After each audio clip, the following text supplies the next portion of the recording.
What happens when America's toughest political brawler, someone who has never backed down, suddenly loses his voice?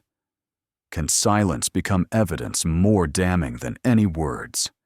That morning, the congressional hearing room, usually loud with the familiar clatter of partisan crossfire, dropped into a measurable hush. Cameras stalled, lenses tightened, the air thickened, the way it does just before the opening bell, every angle fixed on one man. Florida Governor Ron DeSantis, a symbol of decisiveness, a politician who built his brand on lightning-fast counterpunches and a no-apologies stance. And yet, in this moment, he sat rigid at the witness table, saying nothing.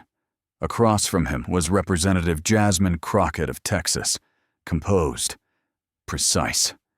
She raised a stack of documents, not a dated report, but a time bomb primed to go off on cue. "Governor DeSantis," Crockett said, each word landing like a paperweight on the table. "Why did you claim these numbers were accurate when your own state officials warned in writing that they were misleading?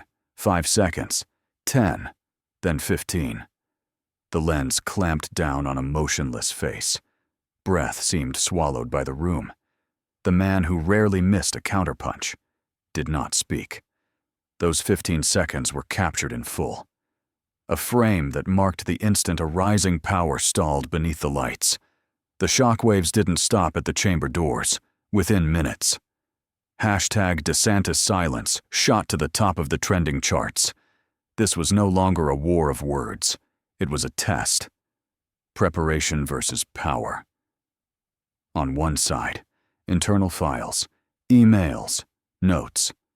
On the other, the image of a leader dodging the truth behind the numbers, and right before everyone's eyes. The balance of the hearing began to tip. Are you ready for moments like this? If you want to follow stories where knowledge, preparation, and composure stand up to absolute power, subscribe and join the Jasmine Crockett File community. We deliver political moments that don't just shock, they inspire accountability. Hit the bell so you don't miss the next time we pull back the curtain. To understand why this moment mattered so much, we need to understand who these two political figures really are and what brought them to this historic confrontation. Ron DeSantis had built his entire political brand on being a fighter. The Harvard Law graduate and former Navy JAG officer had risen from Congress to become Florida's governor by never backing down from a battle, whether taking on Disney, challenging federal mandates, or sparring with the media. DeSantis had earned a reputation as someone who always had a sharp response ready. His supporters loved him for it, calling him a warrior who stood up for conservative values without apology. At 46 years old, DeSantis had transformed Florida into what many Republicans called the model conservative state. He'd won re-election by nearly 20 points, the largest margin for a Florida governor in 40 years. Political commentators regularly mentioned him as a future presidential candidate. His confidence seemed unshakable, built on years of dominating debates and press conferences with quick wit and detailed policy knowledge. On the other side sat Jasmine Crockett, a 43-year-old freshman representative from Texas, who'd quickly made a name for herself as one of the most effective questioners in Congress before entering politics. Crockett had spent years as a public defender and civil rights attorney, learning how to cross-examine witnesses and expose inconsistencies in testimony. Her legal background gave her a methodical approach that differed from typical political theater. Crockett represented Texas's 30th congressional district. Covering parts of Dallas, she'd won her seat by focusing on accountability and transparency, promising voters she'd hold powerful people responsible regardless of party, unlike many freshman members who stayed quiet in their first term. Crockett had immediately made waves with her sharp questioning during committee hearings. The stage for this confrontation had been set weeks earlier, when DeSantis had made bold claims about Florida's economic success during a Fox News interview. He'd cited specific statistics about job growth, population increases, and budget surpluses, using these numbers to argue that his policies were working better than those in Democrat-led states. Florida is proof that conservative governance works, DeSantis had declared. Our numbers speak for themselves. We're creating more jobs, attracting more residents, and managing our budget better than any blue state in America. But Crockett's team had been doing their homework. They'd noticed discrepancies between what DeSantis was saying publicly and what Florida's own state agencies were reporting internally. They'd filed Freedom of Information requests, analyzed budget documents, and interviewed former state employees. What they found was explosive. Internal memos showing that state officials had warned the governor's office that some of their public numbers were misleading. The hearing had been scheduled as a routine oversight session on state economic policies. DeSantis had agreed to testify, likely expecting softball questions he could use to promote his achievements. His team had prepared talking points, anticipating questions about inflation, job growth, and fiscal responsibility. They'd even practiced zingers to use against Democratic questioners. What they hadn't prepared for was Jasmine Crockett having documents they didn't know existed. The morning of the hearing, DeSantis had arrived confident and ready. He'd worn his signature Navy suit with a red tie, the uniform of a conservative warrior ready for battle. His staff had briefed him on each committee member, especially the Democrats, who might try to score political points. When they'd mentioned Crockett, they dismissed her as a freshman who'd probably stick to prepared questions. That would prove to be a fatal underestimation. Crockett had spent the previous night going through every document one more time. Her legal training had taught her that the key to effective cross-examination wasn't just having evidence.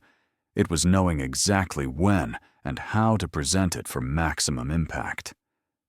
She'd structured her questions carefully, building a trap that would close slowly. And then, all at once, as the hearing began that morning, everything seemed routine. Committee members asked predictable questions about unemployment rates, tax policies, and business regulations. DeSantis responded with his usual confidence, citing statistics and attacking Biden administration policies. He even got in a few memorable lines that his communications team immediately posted on social media. But Crockett had been waiting patiently for her turn, documents arranged carefully in front of her, knowing that she was about to create a moment that would be replayed millions of times. When Committee Chair James Comer called on Representative Crockett for her allotted 7 minutes of questioning, the atmosphere in the room shifted slightly. Those who'd been following Congress closely knew that Crockett had developed a reputation for thorough preparation. But most expected this to be just another partisan back and forth. "Thank you. Mr. Chairman," Crockett began, her voice calm and professional. "Governor DeSantis, I want to start by asking you about some statements you made on Fox News last month. Do you recall telling Maria Bartiromo that Florida had created more jobs in the last 2 years than any other state in the nation?" DeSantis leaned forward slightly, a small smile playing at his lips. This was exactly the kind of question he'd prepared for. "I absolutely said that, Representative, because it's true. Florida's job growth has been remarkable, while blue states were locked down and destroying their economies. We kept Florida free and open for business." "I see," Crockett nodded, making a note. "And you also stated that Florida's population growth was the highest in America because people are fleeing failed Democrat policies. Do you stand by that statement?" "100%, DeSantis replied confidently. "People vote with their feet, and they're choosing Florida because we offer freedom, low taxes, and competent governance. The numbers don't lie." Crockett paused for a moment, then picked up her first document. "Governor, I'm holding a memo from your own Department of Economic Opportunity dated 6 weeks before your Fox News appearance. Are you familiar with this document? For the first time? DeSantis's expression changed slightly. His eyes narrowed as he tried to see what paper she was holding. I'm not sure what document you're referring to. My administration produces hundreds of reports. Let me refresh your memory. Crockett interrupted smoothly. This memo, sent directly to your Chief of Staff, states that the job growth numbers being used in public statements were potentially misleading because they don't account for seasonal adjustments and temporary positions. The memo goes on to recommend that the governor's office should revise public statements to reflect more accurate data. Governor, did you receive this memo? The hearing room, which had been filled with the usual background noise of shuffling papers and whispered conversations, suddenly went quiet. Even the photographers seemed to sense something significant was happening, their cameras clicking more rapidly. DeSantis shifted in his seat. Representative, I receive dozens of memos every day. I rely on my staff too. It's a simple question. Governor, did you or did you not receive this memo warning you that your job numbers were potentially misleading? As I said, I receive many documents. I can't recall every single memo that crosses my desk. Crockett picked up a second paper. Well, let me help you remember. This is an email from your Chief of Staff to you personally, with the subject line urgent. DEO concerns about job statistics. The email forwards the memo I just mentioned and adds, Governor, we need to discuss this before your upcoming media appearances. That email was marked as read in your official email system. Governor, did you read this email? DeSantis's jaw tightened. His usual quick responses seemed to desert him. After a pause that felt like an eternity, he said, Representative, my administration has been transparent about Florida's economic success. We use the same methodologies that states have used for decades. That's not what I asked. Crockett pressed. Did you read an email from your Chief of Staff warning you that your job numbers were potentially misleading? I read many emails. I can't recall the specific contents of every single one. Crockett nodded slowly, as if she'd expected this answer. She picked up a third document. Governor, this is a transcript from a senior staff meeting held 2 days after that email was sent, according to 3 attendees who were present. You specifically said, I don't care what DEO says. We're going with the numbers that show us in the best light. That's what every administration does. Do you deny saying this? The silence in the room was deafening. DeSantis, who had built his reputation on always having a sharp comeback, seemed to be calculating his response. His press secretary, sitting behind him, had gone pale. Representative, DeSantis finally said, his voice lacking its usual force. Private discussions among staff are just that. Private. We engage in robust debate about how to present information to the public in the most accurate way. So you're not denying you said it? Crockett interrupted. I'm saying that internal deliberations are part of the normal governing process. Crockett leaned forward. Governor, let me be very clear about what I'm asking. Did you knowingly use job statistics that your own experts told you were misleading? DeSantis opened his mouth, then closed it. His lawyers had clearly advised him about the dangers of lying to Congress, but admitting to knowingly using false statistics would be politically devastating. Representative, he began slowly. Florida's economic success speaks for itself. People are moving to our state in record numbers. About that, Crockett said, picking up another document. I also have a report from your own state demographer showing that the population growth numbers you've been citing include temporary residents and seasonal workers who shouldn't be counted in permanent migration statistics. The report specifically states that the governor's office was informed of this distinction, but chose to use the inflated numbers anyway. Governor, why did you choose to mislead the American people? DeSantis's face had turned red. I reject the premise of your question. We have not misled anyone. Different methodologies can produce different numbers. These aren't different methodologies. Governor, these are your own state employees telling you that your numbers were wrong, and you choosing to use them anyway. That's not a methodology difference. That's deception. The Republican members of the committee began to shift uncomfortably. Some tried to interject, with Representative Jim Jordan saying, "The gentle lady's time is limited, and she should allow the governor to respond fully." But Crockett wasn't done. "I have 2 minutes remaining, Mr. Chairman, and I intend to use them."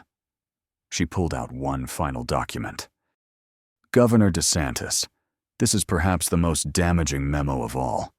It's from your budget director, warning that the surplus numbers you've been touting don't account for federal COVID relief funds that are about to expire," the memo states. "Without these federal funds, Florida will face a significant budget shortfall next year." It goes on to recommend that you modify public statements to prepare residents for upcoming budget challenges. Governor, you received this memo 3 months ago, yet just last week, you were on television claiming Florida's budget was the strongest it's ever been. How do you explain this? DeSantis sat frozen, the confident governor who dominated Florida politics, who'd taken on Disney, and won, who'd been mentioned as a future president, couldn't find words. The silence stretched on. 5 seconds, 10 seconds, 15 seconds. The cameras captured every moment. The photographers' shutters clicked rapidly. Members of the media were already typing on their phones, sending out alerts about what was happening.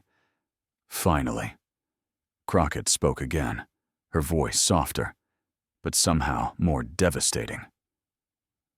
"Governor DeSantis, your silence says it all. You knew the numbers were misleading. You knew Florida's economic situation wasn't as rosy as you claimed. And you chose to deceive the public anyway, because it served your political ambitions." DeSantis finally found his voice, but it came out strained. "Representative, these documents, they're being taken out of context. My administration has been transparent and successful." "Then why can't you answer simple questions about these documents?" Crockett pressed. "Why can't you explain why you ignored warnings from your own staff governor? The American people deserve leaders who tell them the truth even when it's inconvenient. Your silence today shows that you're not that kind of leader." The moment that changed everything came when Crockett held up all the documents at once, fanning them out like a deck of cards that revealed a full house. "Governor DeSantis," she said, her voice carrying the authority of someone who had just presented irrefutable evidence. "I have 17 documents here. 17 separate warnings from your own administration that the numbers you were using publicly were misleading, incorrect, or lacking crucial context. And you ignored every single one." DeSantis's attorney leaned forward to whisper in his ear, but the governor waved him off. His face had gone from red to pale, and beads of sweat were visible on his forehead despite the air conditioning in the hearing room. "These aren't partisan attacks or media spin," Crockett continued.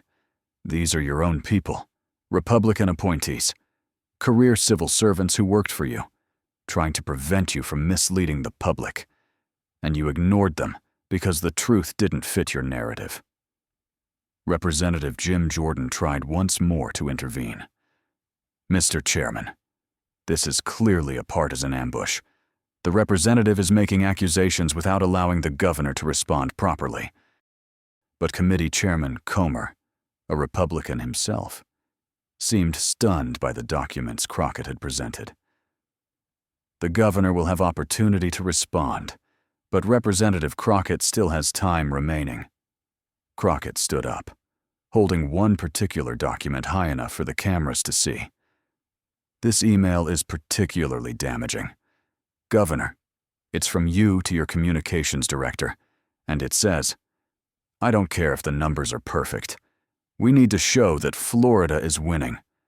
Make it happen." Governor, can you explain to the American people what you meant by "make it happen," if not to use false numbers? The silence that followed was excruciating. DeSantis, who had spent years preparing for presidential debates, who had sparred with hostile media countless times, who had built his brand on being a fighter, sat mute, his mouth opened and closed several times, but no words came out. Members of the media were frantically typing on their phones. The hashtag DeSantis silence was already trending on Twitter. Video clips of the governor's frozen expression were being shared thousands of times per minute. "Your silence is very telling, Governor," Crockett said, sitting back down. "When confronted with evidence of your deception, you have nothing to say. The people of Florida, and the American people, deserve better than a leader who knowingly lies to them and then can't even defend himself when caught." DeSantis finally managed to speak, but his voice cracked slightly. "Representative, these documents, they're being taken out of context. My administration has been successful by any measure. What context makes it acceptable to ignore 17 warnings that your numbers were wrong?" Crockett shot back. "What context justifies lying to the people who elected you?" The Republican members of the committee were visibly uncomfortable. Several were whispering among themselves. Even DeSantis's own Florida delegation looked concerned. Representative Matt Gaetz, usually one of DeSantis's strongest defenders, was staring at his phone, not making eye contact with anyone. "I want to be very clear about what we've established here today," Crockett said, her voice rising slightly. "We have proven, with documentary evidence, that Governor DeSantis knew the economic numbers he was citing were false. He knew the job growth statistics were inflated. He knew the population numbers included temporary residents. He knew the budget surplus wouldn't last, and he chose to lie about all of it." She paused, letting her words sink in. "This isn't about Republican versus Democrat. This is about truth versus lies. This is about whether we can trust our leaders to be honest with us, even when the truth is inconvenient." DeSantis tried one more time to respond. "Representative, Florida's economy is strong. People are moving to our state. Businesses are thriving. You can't deny these facts." "I'm not denying that Florida has had some economic success," Crockett interrupted. "I'm saying you've exaggerated that success and hidden problems from your constituents. There's a difference between promoting your achievements and lying about them. You crossed that line, Governor, and these documents prove it." The committee chairman, sensing that the hearing was spiraling out of control, called for a 5-minute recess as soon as he banged the gavel. The room erupted. Reporters rushed toward both DeSantis and Crockett. The governor's staff formed a protective circle around him, ushering him quickly out of the room. But the damage was done. The image of Ron DeSantis, the tough-talking, never-back-down conservative warrior, sitting in stunned silence, was already the top story on every major news website. CNN's Chiron read, "DeSantis, speechless." Fox News, usually friendly territory for the governor, was running the headline, "Governor struggles to explain documents." During the break, Crockett remained calm at her seat, organizing her documents. When reporters approached, she simply said, "The documents speak for themselves. The governor's silence speaks even louder." When the hearing resumed, DeSantis tried to go on the offensive. He accused Crockett of conducting a partisan witch hunt and claimed the documents were being misinterpreted. But his usual fire was gone. His responses sounded defensive rather than defiant. The fighter who had built his reputation on verbal combat had been knocked out by a freshman representative with a folder full of receipts. As Crockett's time expired, she delivered one final blow. "Governor DeSantis, you came here today expecting to promote your record. Instead, you've shown the American people who you really are. Someone who will say anything to advance his political career, even if it means lying to the very people who trusted you with power. Your silence today wasn't just an inability to answer tough questions. It was an admission of guilt." The hearing room erupted in chaos. Democrats applauded while Republicans shouted objections. But above all, the noise. One image dominated. Ron DeSantis, the man who never backed down from a fight, sitting in defeated silence as a freshman congresswoman held up the evidence of his deception.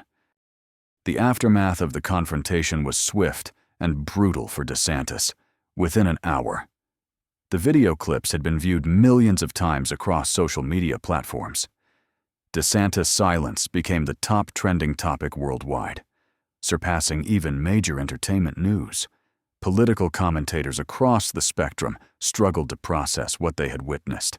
Even conservative pundits, who typically defended DeSantis, found it hard to spin his performance. On Fox News, Brett Baier said, "Whatever you think of Representative Crockett's tactics, Governor DeSantis clearly wasn't prepared for those documents. His inability to provide clear answers will raise questions." Over on MSNBC, Rachel Maddow was less diplomatic. "We just watched Ron DeSantis' presidential ambitions evaporate in real time. You can't recover from being exposed as a knowing liar on national television."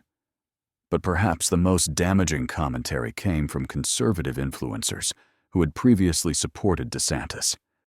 Ben Shapiro tweeted, "If those documents are authentic, DeSantis has serious questions to answer. Conservatives deserve leaders who tell the truth. Period." In Florida, the reaction was immediate and harsh. The Miami Herald's editorial board, which had been critical but fair to DeSantis in the past, published a scathing piece titled, "The Governor Who Lost His Voice." The Orlando Sentinel called for a state investigation into whether DeSantis had violated any ethics rules by knowingly using false statistics. More damaging still were the reactions from Florida Republicans. State Senator Joe Gruters, a former DeSantis ally, told local media, "I'm deeply troubled by what we saw today. Floridians deserve answers about whether they've been deliberately misled about our state's economic situation." 3 Republican state legislators called for hearings into the accuracy of the administration's economic reports. "If the governor knew these numbers were wrong, that's a betrayal of public trust," said State Representative Spencer Roach. For Jasmine Crockett, the confrontation did more than light up a news cycle. It altered her trajectory. Overnight, a little-known freshman Democrat became a national figure. Her social following spiked from roughly 50,000 to well over 500,000 in a day. Bookers from every major cable network competed to get her on air. The Democratic National Committee issued a crisp statement praising her fearless pursuit of truth and accountability. And the phrase stuck because it matched the tape: a lawyerly cadence, documents in hand, and a refusal to be baited into theater. The morning after, she framed the moment with measured restraint on CBS News. She hadn't gone in hunting for virality, she said.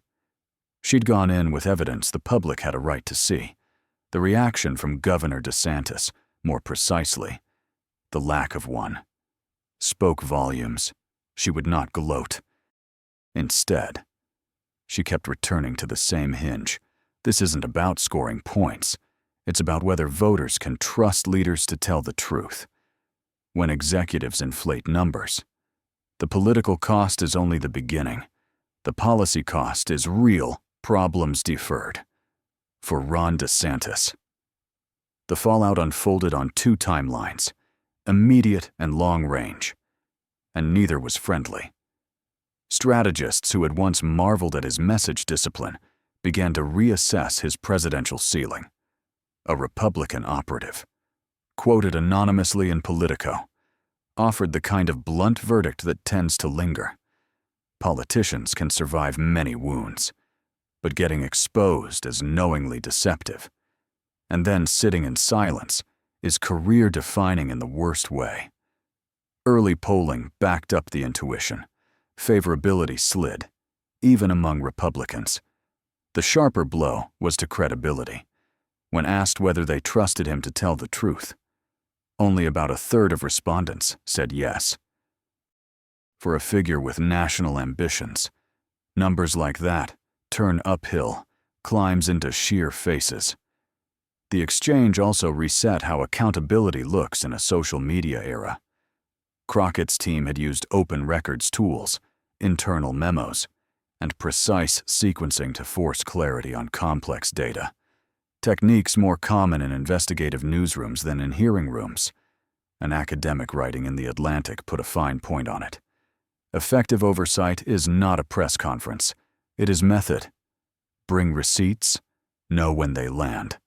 Build a record that outlives the clip, inside campaigns and consulting shops.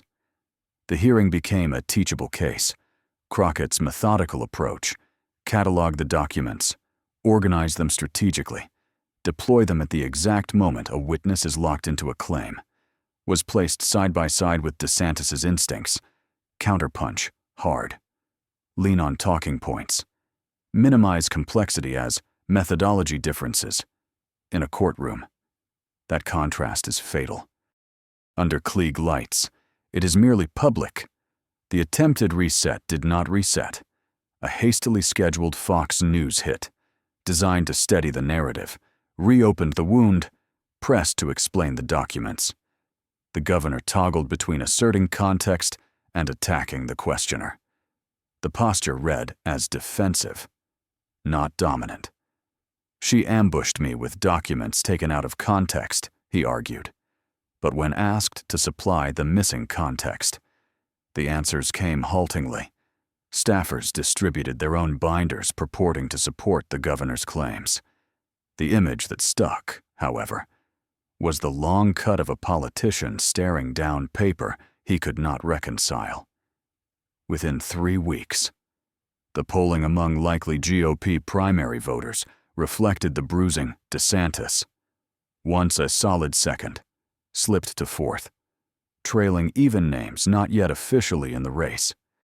In Tallahassee, the Republican-controlled legislature, feeling pressure from constituents and local media, announced a review of the administration's economic reporting practices. Few observers thought such a step likely before the hearing. Afterwards, it felt inevitable. For Crockett, the halo could have become a distraction. Instead, it became leverage. Senior Democrats invited her into strategy sessions not as a symbolic presence, but as a practitioner. Someone who could translate statute into sound bites without losing the statute. Committee assignments expanded. Sunday shows called Back Home in Dallas. She kept the emphasis on first principles. The clash wasn't about her versus DeSantis, she told constituents. It was about truth versus deception, accountability versus arrogance. The standard should not be partisan. It should be evidence. Ripple effects reached the craft itself. Members across committees began to mimic the blueprint. Deeper document prep, targeted sequences of questions, and a willingness to let silence do the work when an answer would be worse than a pause. Media trainers coined a new warning: avoid a DeSantis moment, shorthand for being rendered speechless by a paper trail you didn't expect. The phrase "pulling a DeSantis" slipped into political slang, a reminder that television favors the prepared in ways that charisma cannot always fix. 6 months later, when DeSantis announced he would not pursue the Republican nomination, analysts traced the decision back to that first, brutal quarter minute. Campaigns can absorb hits. They struggle to outrun emblems. The emblem here was simple: 17 documents splayed like a fan, a governor famous for counterpunching. 15 seconds that felt like a minute. The tape required no narration. The broader lesson is less cinematic and more durable. In a period of accelerating transparency, the truth tends to surface, even when inconvenient, especially when documented. When it does. Silence is not neutral. It is a form of speech, and voters are fluent in it. That does not mean every accusation sticks or every hearing lands. It does mean that preparation beats performance more often than political professionals want to admit. Documentation beats rhetoric. Evidence beats bluster. And sometimes the most devastating answer in public life is the one you cannot give. None of this turns Crockett into an untouchable figure, or DeSantis into a cautionary tale beyond repair. Both will have other days, other hearings, other fights. But the template that emerged is hard to unsee. If you expect to be challenged by counsel with courtroom muscle memory, you must bring more than message discipline. You must bring mastery of the record if you are the one doing the questioning. You must build that record in advance and trust it when the moment comes. Above all, both sides should remember that cameras are honest witnesses. They reward the steady hand and punish the dodge. There is one more layer worth noting: the cultural signal to young viewers, especially young women of color, who watched a calm professional put method over swagger and win the argument without raising her voice. That is not a viral trick. It is a transferable skill. Prepare until the facts live in your bones. Ask the question cleanly. Wait. The pause is a tool, not dead air. The confrontation between Ron DeSantis and Jasmine Crockett will live on for different audiences in different ways. A meme, a montage, a lecture slide, a campaign ad, a footnote in political science. But its core remains stubbornly simple. A leader tried to sell a version of reality that his own documents contradicted. An examiner produced the documents. The room understood. The Republic, messy, noisy, partisan, briefly did what it is supposed to do. Argued with itself using facts. Share your thoughts below. I want to hear from this community, and make sure the conversation fits our audience. If you're finding value here, please like, share, subscribe, and hit the notification bell to hear more stories like this. And before you go, check out the featured video on your screen. It's a piece I'm especially proud of. Thank you for your support, and I'll see you next time.